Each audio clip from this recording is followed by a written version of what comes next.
Western towns have mostly disappeared from the American landscape these days. Many have been bulldozed to make room for strip malls and freeways. Some have been saved as tourist attractions. History preserved to sell beer and t-shirts. Still others stand deserted. No horses move down their empty streets. No people walk through their swinging doors. Thomas L. Fergus is about to happen upon the strangest of Western settings. In fact, you might say it's a location that truly deserves the name Ghost Town. I'd been traveling around the Southwest shooting photos of ghost towns for a national magazine when my truck blew a radiator hose.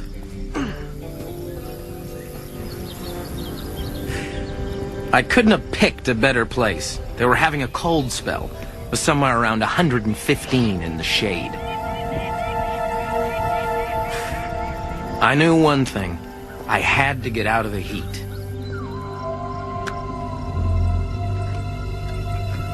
No signal. I wasn't surprised. They never work when you really need them.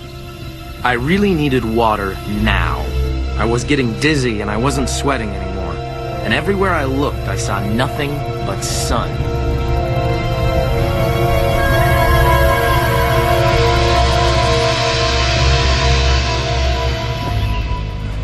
Somehow, after almost fainting, I got my second wind. According to my map, I was only a few miles away from a ghost town called Red Ridge. I was hoping there was a gas station there or a phone that worked. I found Red Ridge, but there was no gas station and not a tourist in sight. The town looked completely deserted.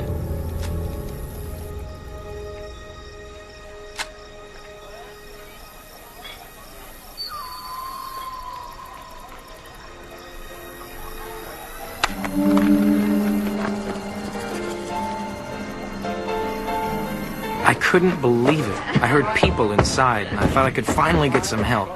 Boy, was I wrong. My truck broke down. I was wondering where the nearest gas station is. Where'd you get those clothes? Wearing your skivvies in public. My skivvies? Well, oh, I get it. You're shooting a movie here, huh?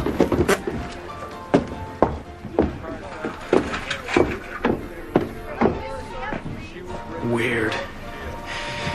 Very weird. Let's go on you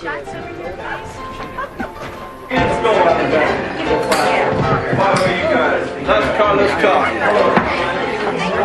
I got it right here.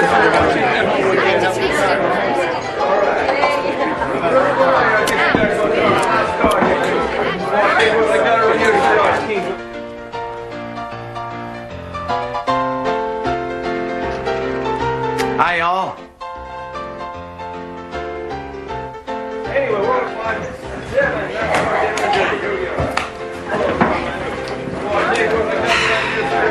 What'll you have?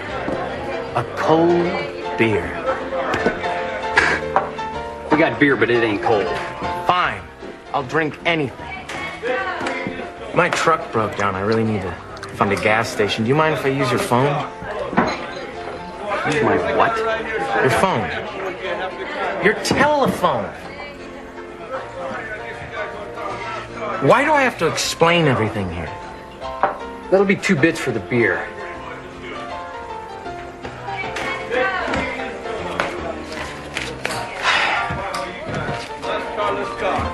What is this? Come on, it's a $20 bill, man. You got gold and silver?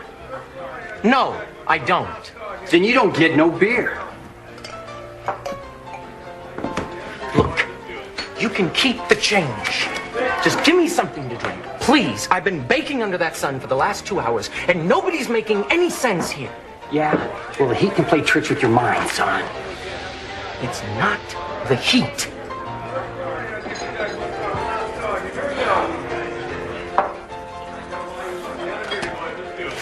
Excuse me.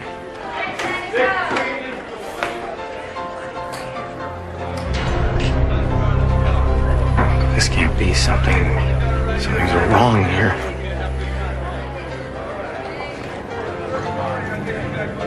What year is it? It's 1848. What year you think it is? Can't be 1848. That's more than 150 years ago. This can't be happening.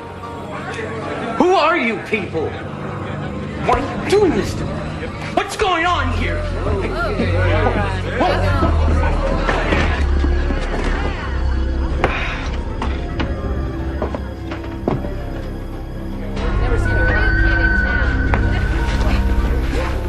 Don't like strangers in my town causing trouble.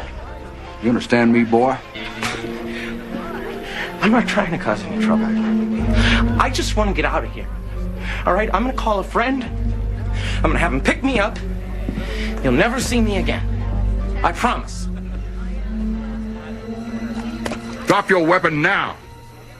This is not a weapon. This is a phone. You call people with it. See? Oh!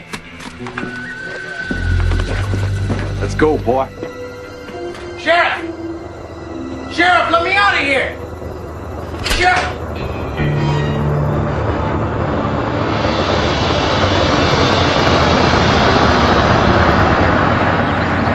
Whoa, whoa, whoa, whoa, whoa, whoa, ho, ho, ho! I am so glad to see you.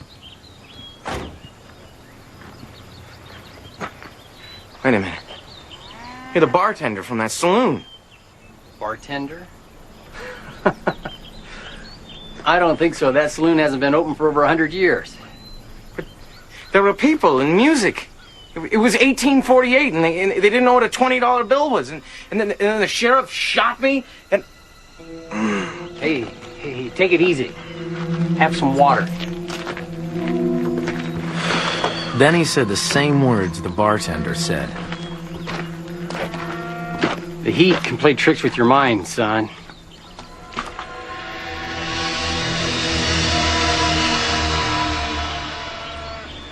Just want to get my truck fixed and go home. Hop in. Take you to a gas station. Probably suffering from heat stroke. Happens all the time out here. It just seems so real.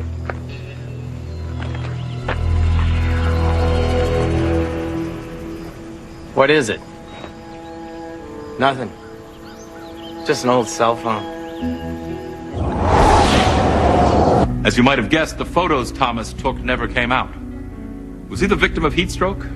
Doctors tell us prolonged sun exposure and dehydration can cause a person to hallucinate. But then how do you explain the bullet hole in his phone? Could this whole experience have been a practical joke played by a bored movie crew? If so, where were the cameras, the crew, and the lights? Or maybe it was one of those old frontier days celebrations. Or just maybe Thomas crossed some line where the past and present are indiscernible. As indiscernible as day from dusk, love from hate, or fact from fiction. We'll find out whether this story is true or false at the end of our show. Next, mysterious sights and sounds in an old attic on Beyond Belief, Fact or Fiction.